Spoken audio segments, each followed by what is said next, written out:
Hello, Welcome back. I'm Nicole, And I'm Megan. and you are listening to the Synchronicity Podcast, where we change your brain to change your life. Oh, Shiloh is joining us this fine, beautiful day. She's always here. She's always here.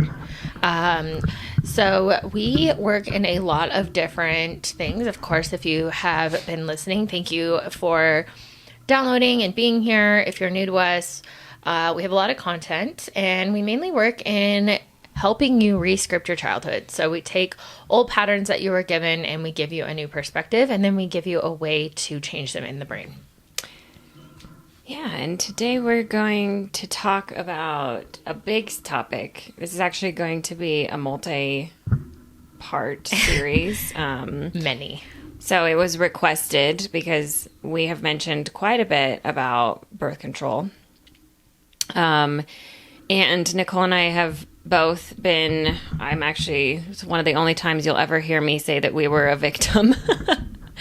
Victim to big pharma and the lifestyle of birth control and being able to choose to have periods, not understanding the true side effects or ramifications of what being on a medication like that does to both your body and your preference in men. And we're going to go through everything because this is such a big topic. And actually, when we started our company, the first class we ever taught was on birth control. Because I'm an estrogen body type, an ovarian body type. Dr. Eric Berg is my nutrition mentor, and he actually was one of the reasons I got off birth control. When I did, birth control is just really triggering. It's a good word for it. It's triggering. It's one of the only times where I really say like women were victims to, especially the millennial generation, I think was the beginning of where they were pushing. Everybody we knew was on birth control in college. And, I suffered because I'm an ovarian body type and estrogen. When I would get stressed in things, I'd have like periods, that were really long and just... It's wild. So even if you're a dude, it's important to know this kind of stuff because also if you're dating a woman on birth control, I would suggest that you maybe talk to her about getting off of it because it literally fucks up everything. So there's really not a part of your life that it doesn't affect. But yeah, so we're going to dive into this. We're going to start with the history and then go into like the biological consequences. It will be a 3-part series, so just prepare yourself for a crazy ride because the way this stuff even started was just disturbing. So, you want to start us off? Yeah, and I think on like this party? the biggest part about this is like we're not here to like shame you if you do choose to be on it. Like we're here to educate, if anything, because like Meg said, like we were both totally brainwashed into this for a very long period of time. You weren't really on birth control for very long. Well, so the thing about ovarian body types is that they can't be on birth control. So it made me really sick. I actually got like morning sickness and would be puking. Yeah, I remember how sick you Or were. I just, a lot of this is going to be TMI, so just get over it. I wouldn't stop bleeding either. Or it started giving me migraines. I just continued to have terrible side effects to where I even tried getting an IUD. And almost died. Yeah, and I started like bleeding out. It was awful. I never had a good experience on birth control. Thyroid body types and adrenal body types have better times on birth control, but it also affects you a lot greater. Then you're going to see like PCOS and things like that pop up. I believed in informed consent, even when we are dealing with drugs. Our generation did not get informed of what the side effects were. It's like, oh, you might get a blood clot. Like, no, it's not going to change your entire personality and who you're attracted to. So my thing is that I'm not here to shame anybody because I don't really care whether you're on it or not, but I do want you to understand what you're doing to your body so that you can make an informed decision. And because we weren't given that. And, as in most things in life, big pharma gets into marketing and does its own studies and creates this bullshit narrative around something. And, you know, big pharma bullshit. Like it's just, they make billions of dollars off of this, and it's altering, I mean, legitimately, it is altering every aspect of your life. Like, well, and I'm not even exaggerating a little bit. It's breaking down, like, culturally, you know, like I'll just start. So birth control started, the lady, her name was Margaret Sanger, and she was literally like the OG of all of this. It started in 1916. So, you know, we've seen the aftermath now. It's 10 years later almost. Mm-hmm. Yeah. So 109 if we're doing next math. year, right? Yeah. Yeah. So we're seeing the aftermath. So we have like full, like, now we're at the point where we have like a lot of research behind this. But I think the most important part about this podcast is like, we approached it this way because if you understood the history of it and you understand where it was originated from, it's then giving you the opportunity to support it or not. And when we started really diving into the history of birth control, the baseline of it was Margaret Sanger was extremely, like, she was an extreme racist. She created the first birth control clinic in 1916 and, like, a genuine racist. She wanted to sterilize and create a perfect, right? Like a perfect type of human. So she was part of the eugenics movement. Yes. So if you want to, like, if you're not familiar with that word, just think of Adolf Hitler. Yes. Like, that was blonde hair, blue-eyed, smart. Yeah. Like, so killing off poor people, killing off anybody that has any kind of mental illness or any kind of ailment to the body. It was just, creating like the perfect human and killing off all the other races. Margaret Sanger was huge into that. And she also created the Planned Parenthood. Planned Parenthood is all based off of eugenics, in case you didn't know that. But, yes. Yeah. And she actually, if you go in and like, well, we did the research, like the first original Planned Parenthoods were put in very poor areas, so that women of color, Black women, poor women, anything like that could have these free services, ideally, is what it was. So in 1916, she opened her first birth control clinic, and up until 1972, March 22nd, 1972, which is Megan's birthday. I wasn't Megan was alive not in born, 1972. but March 22nd is her birthday. 20 years later. Birth control was 100% illegal. It was, the Supreme Court ruled it in 1960 that it was illegal. And then as the 60s kind of did their thing, it was the first time that it was allowed to be produced for married women. Hang on. Timeline. 1920, it was made illegal. 1960, the Supreme Court ruled that it was legal for married couples. And it was in 1972, it got legal for everybody. Okay. You flipped. I said it was illegal until 1970. But I just closed it down. You said it wrong, but it's okay. Okay, so I said it wrong. Listen to what Meg just said. And then, so as it progressed through into the 70s, that's when it was 1920 illegal, 1930 illegal, 40s illegal, 50s illegal, 60s Supreme Court still ruled it illegal unless you were a married woman. Correct. That was the first time commercially it was produced, the first commercial that hit the TVs, radios, anything like that, but you had to be married.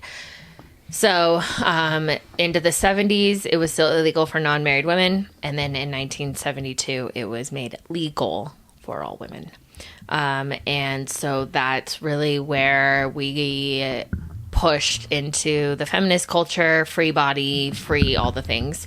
But while all this was happening, there was some serious stuff going on in the early part of the 1950s with Gregory Pincus. Gregory Pincus. So he was a dirty mother effer. We cuss on our podcast. Yeah, that dude had some serious karma. But anyways, so he was heavily funded in the eugenics. He was heavily funded in a company called Eugenics, which is the funding of eugenics. Correct? Sure.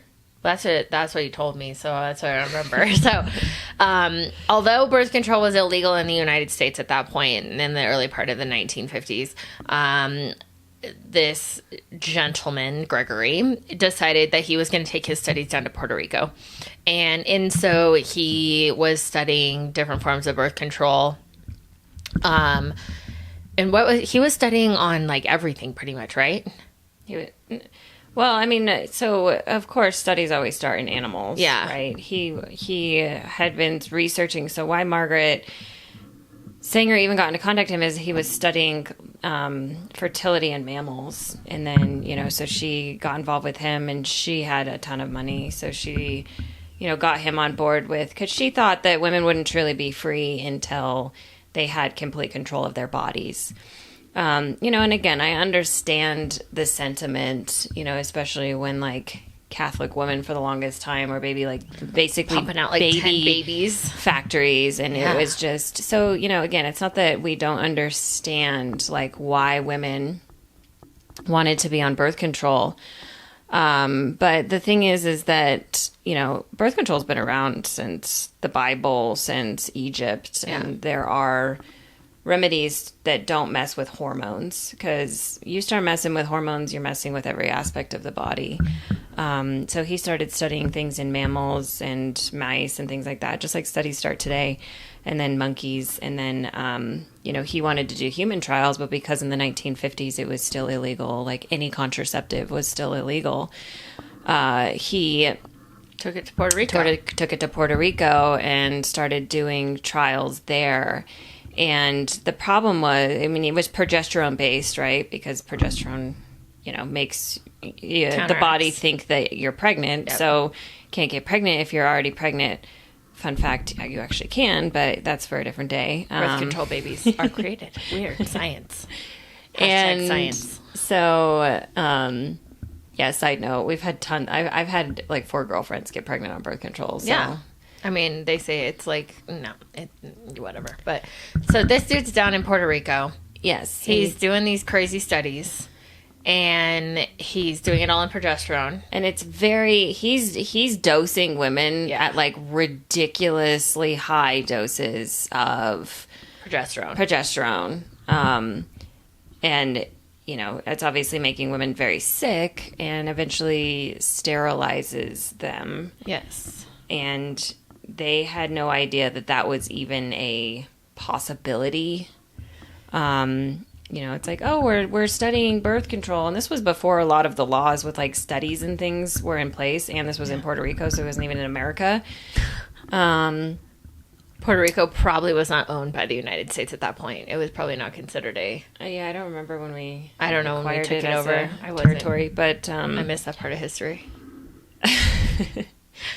But yeah, it's sterilized women, and so, but they perfected it, of course. You see that a lot, like they'll perfect vaccines and things in Africa after, so eugenics, in my opinion, is still going on when you're testing things in like Africa or in Puerto Rico or things where I guess people are considered, where they don't have the laws. But yeah, this has been going on for a long time. It's still happening. Yeah. It's still happening. Like, just look at some of the studies that the big pharma does in like Africa and stuff, and the side effects that are taking place. It's awful. Well, think about back to like the talc studies in the prisons. Yeah. Like, shit is really messed up what they have done. So this guy, Mr. Gregory, decides, oh, cool, we like figured this out in Puerto Rico. So now I'm going to come back to the United States. And he started going into psych wards, right? It was psych wards and mentally ill. Or physically ailed humans. Yeah, so like pretty much they were ward of the state at that point. And he was going in and he was sterilizing women without consent. And this was, again, all funded by the Eugenics Project and by Sanger and a guy with the last name of Gamble. And it is that just like Procter and Gamble? I don't know. Oh, probably. Yeah, it did only. We didn't get his first name when we were like looking at it. It just said Gamble. So, anyways, this guy starts sterilizing people, and he just is like, it's like a full blown flippin' free for all. Just like, hey, you know, like, I'm going to see what happens. If you want to know what a true psychopath is, like, that guy, he's got some fucking shit wrong in his head. Well, you know, sadly, there's a lot that goes on in the name of science that I would say is pretty sadistic. But people hide it under the, you know, they hide it under whatever they want to make it legal. Legal. You know, how many women have been sterilized even in Africa, and, you know, even the side effects of the COVID vaccine is, in some cases, a sterilization. So, you know, you look at some of this stuff and it makes you wonder, like, like, take a second look at that. Is this just a coincidence, or are they doing this on purpose? Well, so, like, when we were putting this together, I was starting to think about, you know, there's a lot of controversial stuff going on right now with, like, IVF and, like, all of this stuff because Trump is back in presidency and people are freaking out. I've been watching social media talk about, you know, like, is IVF legal? Is it considered, you know, X, Y, and Z, right? Is it playing God? Is it not playing God? Where the gray area, right? But I think about all of these women that are having to potentially face infertility, and, like, the journey just to have a baby. Is it from years and years of birth control? Is it a form of sterilization that we're currently seeing today? Because if you can't get pregnant and that's, like, what your body is made to do as a woman, like, that's one of our literally, like, purposes is to bear children, then, you know, what has happened biologically and what did you consume to get to that point? And that's really, I think, a hard pill to swallow for people. And I was even talking to Meg earlier, and I'm like, you know, the crazy thing is like, I was on progesterone for many years. I'm like, you know, like, am I going to be one of those women that struggles to get pregnant because of the repercussions from my younger years? And, you know, it's a hard fact that a lot of women are having to face right now with IVF. So I would say that it is not just women. Like, men's sperm count is really low, and the T levels are plummeting. So, and the foods and all of the things. So I think it's a myriad of things that are kind of coming together and creating, like, the perfect storm of issues in pregnancy. But, I mean, the fertility rate and the birth rate are the lowest they've ever been in history of human beings. Well, like, it's just the millennial generation's infertility and birth rate is insanely low. Like, people are like, overpopulation. I'm like, no, like, Japan is actually so afraid of depopulation because people aren't having babies that now they have a 4-day work week with 3 days off because their birth rate is so low that they're like, well, if we give people more time off and they drink more, maybe more women will get pregnant and, like, have kids. So this is a real thing that's happening in our culture. You know, and to a certain extent, like, Margaret Sanger and, you know, Gregory Pincus and the Eugenics Project with Gamble has actually done its job. You know, it's honestly absolutely horrifying to me that, you know, 5,000 babies a day are aborted. You know, and we have birth control. We have, like, you know, and it's crazy because in the studies for male birth control, they had so many men commit suicide because it fucked so bad with their hormones that they stopped the trials, and yet women have been dealing with this. And we'll get into this more in the next episode, but, you know, women have been dealing with the craziness of birth control since the 1960s. Yeah, it's insane. You know, and even before that in trials that they weren't really aware of even what they were getting into. So it's quite concerning, the level of ethics that we have allowed to be okay in mankind. You know, I realize that humans are animals and there's survival of the fittest and things like that, that it's hard to get away from. But I think there's a difference between survival of the fittest and straight up murdering people. That's not survival of the fittest. That's quite literally murder. So, you know, we're just and I was actually having this conversation last night with a friend that I haven't seen since high school, but we ended up getting together and having coffee. And there's just no character anymore. I think the thing is like we're so focused on material that people aren't even developing character or have any kind of consciousness around the type of character that they want. And the thing is that also what's altering that character is putting stuff in your body that you don't even know how it's affecting you. That's affecting your character and who you are as a being. In the brain, we have more like sexual hormone receptors than any other part of the body. And then you're putting in birth control or things that alter that. You're changing your entire behavioral pattern and everything about you. I could even argue that you're not yourself when you are medicated, right? If you're depressed and you take a medication, it alters your personality. Birth control is the same thing. And yet a doctor's not going to tell you that. Every time we go to the doctor, are you on birth control? Are you on birth control? And it's like, that's crazy that they're shaming you if you're not on birth control when I don't even think doctors realize the ramifications of it because they're not educated themselves. They just think like, oh, you need to have control over your body.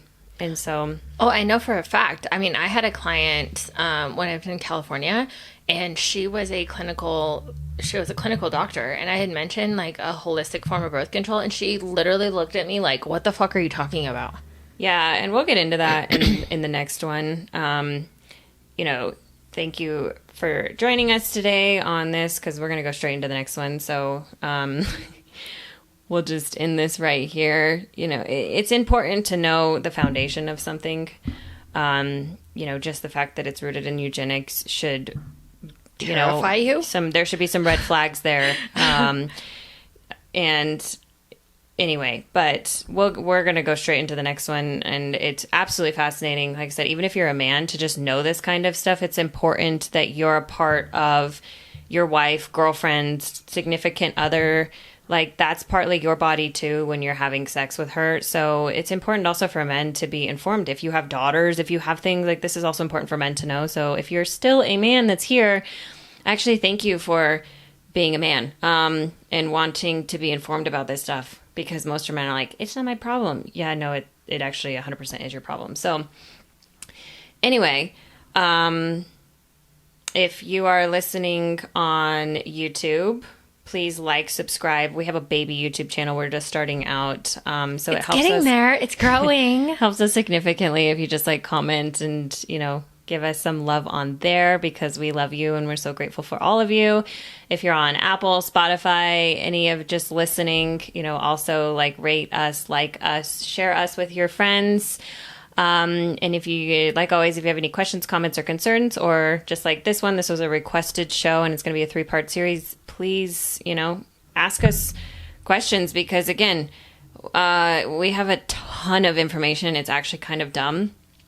So please, it helps us just like not have to think so much, which is very helpful to our entire lives. Yeah, and thank you, Charlotte, which was the individual who has been commenting. She's been following us. She's the one that requested us to break down birth control. And I think her direct words were, convince me to not go back on it. For real. But until next episode, we'll see you then. Bye. Bye.